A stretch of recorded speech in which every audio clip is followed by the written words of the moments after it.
So, hello. Hello, Alicia. Thanks so much for having me. Thank you so much for coming. My pleasure. And I would love it if you'd be able to introduce yourself Sure. and tell us a little bit about your background. Sure. My name is Jimmy Tingle. That is my real name. I get asked that all the time. My background is social and political humor. I started in the early 1980s as a comic in the Boston area and worked my way up to headliner colleges, clubs around the country. Started doing one-man shows in the 1990s. And over the years, I just kept developing. My brand of humor was social and political humor. I was a commentator on MSNBC for a season, and a commentator and a humorist on 60 Minutes too for 2 seasons. And I did several one-man shows in the area, and I started a theater in Davis Square, Somerville after I left 60 Minutes 2 in 2000. Started a theater in Davis Square, Somerville, Jimmy Tingle's off-Broadway theater. Ran from 2002 to 2007. Great experience. In 2009, I went back to school to the Kennedy School of Government to get a master's degree in public administration. And my goal there was to try to see how I could use my skills as an entertainer and a producer and an activist for purposes beyond just entertainment, just beyond the laughs. And that was a wonderful experience at the Kennedy School. I ended up being the commencement speaker in 2010 at Harvard Yard. That was pretty cool. And then I got out and I founded Humor for Humanity, which is a social enterprise that aspires to use entertainment for purposes beyond entertainment. Our mission was humor for humanity, more than entertainment, raising spirits, funds, and awareness for nonprofits, charities, and social causes. Our mission is your mission. Humor for humanity. Humor in helping, humor in healing, humor and hope. Ha, ha, ha. That was our mission. And I've always worked on behalf of democratic causes and progressive causes.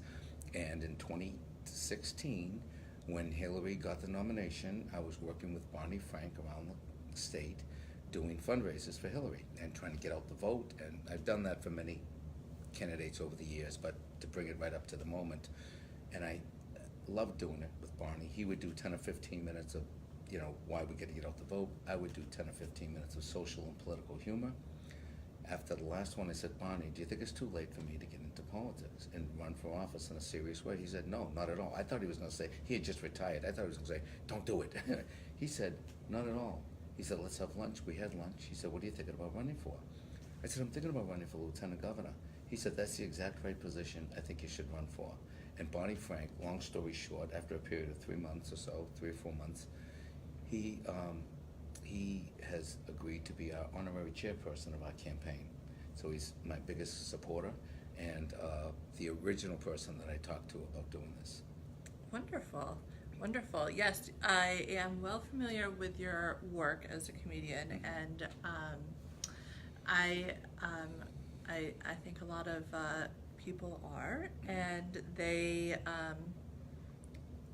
I think you've really created a name for yourself with that, and people really appreciate all the work that you've done in outreach on that. So thank you. Thank you. So, in what ways do you think you're qualified to be lieutenant governor? Right. Well, I think what I can bring to the party and to the ticket and to the people of Massachusetts, communication skills. We need to be able to communicate the message of the Democratic Party to the people who agree with us, the people we've lost, which is significant, and the people who have been left behind. And the message of the Democratic Party is that government matters. Government matters in public schools, it matters in public transportation, it matters in public environmental policy, it matters in every aspect of our life, that infrastructure, bridges, roads, tunnels, everything. Government matters, and the government can actually change people's lives, and at times government can actually save people's lives. During the 1980s, as I've said before on stage, and you may have heard this, but the people at home watching may have not, lost 3 friends to alcohol and drug-related issues, and I personally was going downhill because of alcohol largely in a big way, and I started calling places for help. Treatment centers, rehabs, detoxes, hospitals, and a lot of times it would be like, there's no beds, there's long lines, call back next week, you don't have insurance. I called the Cambridge City Hospital. I said to the man who answered the phone, this is now December 1987. I said to the man who answered the phone, I really need help.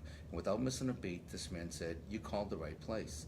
I mean, his answer was so profound, 30 years later, I remember it as if it were yesterday. He said, you called the right place. I went into that hospital. I stayed 7 days through Christmas 1987. I got out, I moved to New York City. I focused on stand-up comedy and recovery. That's all I did for a year. It was a life-changing event. A year later, to the week, I went on The Tonight Show with Johnny Carson. At the time, it was the biggest show on television. The other guest that night was Bob Hope. Now, I do that for the older viewers at home watching. And I took away from that a couple of things. It was profound change. Number one, I believe in God. Number two, I believe in the power of government to change people's lives. Everything I have in my life, everything, my wife, my son, my education, my career, my relationship with people like yourselves, my ability to run for public office in 2018 is directly attributable to that man's response when I reached out for help. And I'm running for office in 2018 in large measure to hopefully ensure that when anybody in the state of Massachusetts picks up the phone and reaches out for help, the answer on the other end always will be, you called the right place. And that qualifies me. That qualifies me to bring passion and commitment and dedication to that one life and death issue in state government. And I would very much hope to be an advocate on behalf of the people who need help in the state. Both parties, rich, poor, black, white, Arab, Jew, Gentile, doesn't matter. Wonderful. So what do you believe the position of Lieutenant Governor entails? Well, there's the technical position, the constitutional duties. You oversee the Governor's Council, you chair the Governor's Council that deals with the appointment of judges and the granting of pardons. You are a liaison, the unofficial, and you fill in for the governor, should the governor be absent out of state. And the unofficial duties are you're a liaison to the cities and towns, you're a liaison to the legislature, you're basically an ambassador for the governor's agenda. So you try to work with the legislature, you try to work with the cities and towns, not only work with them, listen to them, listen to the cities and towns. I was just in Western Mass the other day, and it's amazing. When I go in, if any of us go in with our talking points, that's one thing. What's really informative and very insightful is when you say, what do you need? What do you want out of state government? And then they tell you, and they tell you in Western Mass, we want broadband. We want adequate funding of our public schools. We want adequate funding of higher education. We want the foundation budget to be fully funded when it comes to public education. We want, for example, broadband. Before I ran, I was not even aware that Western Mass wasn't fully equipped with broadband. And that's just one example. So it's very important not only to work with the cities and towns, to listen to them. What are your concerns? I was in Holyoke. I said, what do you need here? They said, we need beds for treatment centers. So you listen, you're a liaison, you advocate on their behalf, and they know that you have the ear of the governor and the administration. So those are the unofficial duties. Wonderful. Yeah. So what priorities would you have were you to take office, and how do you plan on implementing them? Sure. I would do, first of all, you work at the pleasure of the governor, So if the governor says, Jimmy, I'd love you to work on public transportation, that's what I would do.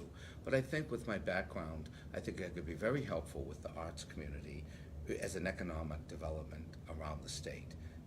I had a theater in Davis Square, Somerville, and we brought in, and I had no idea this was going to happen when I started the theater. I was basically looking for a place to work and do my shows.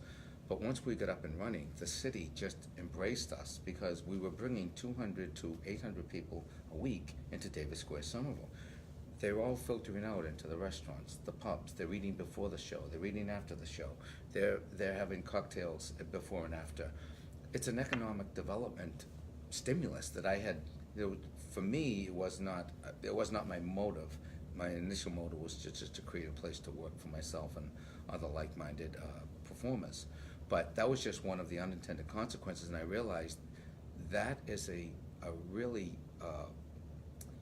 important thing that I could bring to the table. Just my relationship with the arts community and the business community that also benefits from the arts in any particular neighborhood. The other thing is the realization that public transportation can transform a city.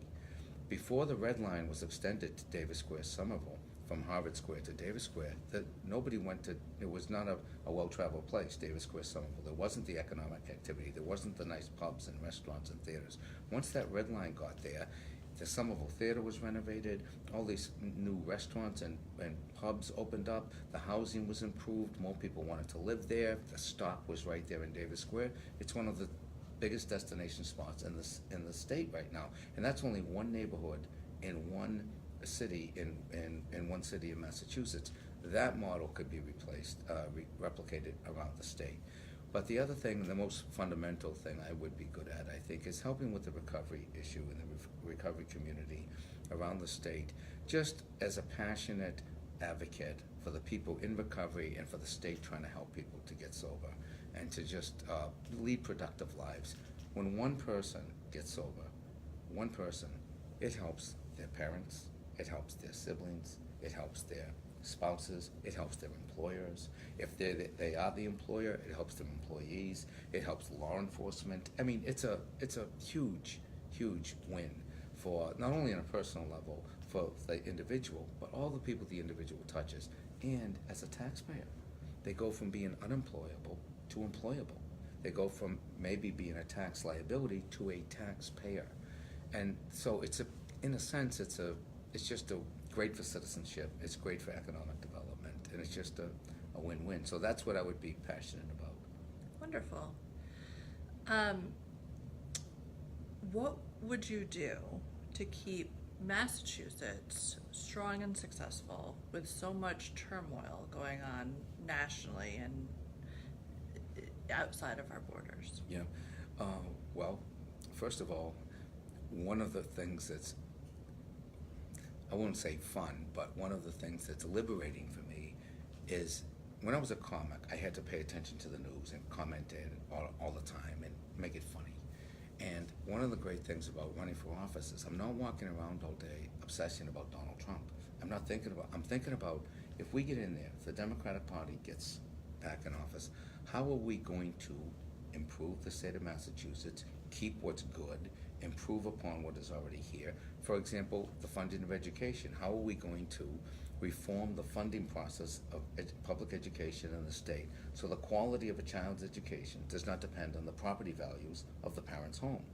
How are we going to do that? How are we going to fund, transportation, public transportation? How are we going to expand it and improve it and make it effective? And how are we going to get to places around the state that it's not getting to? How are we going to help with the treatment centers that I just addressed, the substance abuse? So we're treating substance abuse and opioids like we would treat any other medical issue. If somebody broke their leg, an ambulance would come, take them to the hospital, they would treat their leg, and they would give them crutches until they can walk again.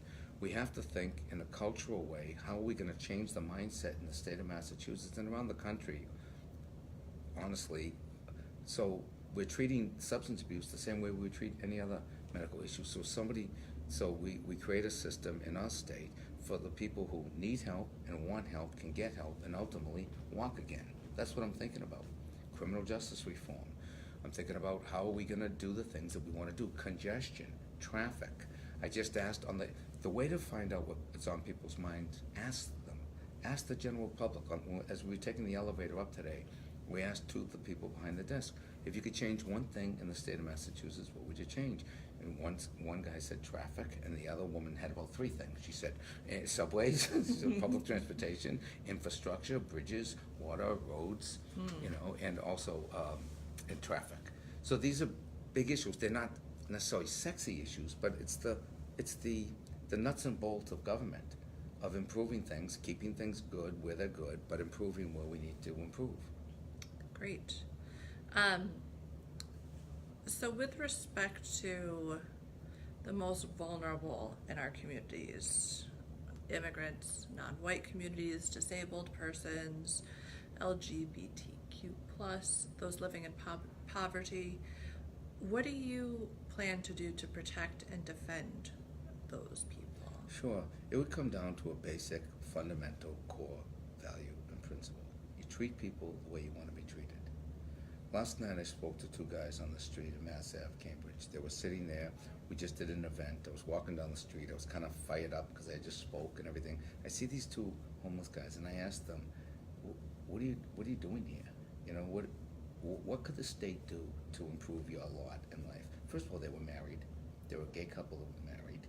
And they were telling me that we need more housing for homeless people. Housing. They stay in shelters. Or they don't stay in shelters. I say, how is the shelter done? They said, terrible. We're afraid.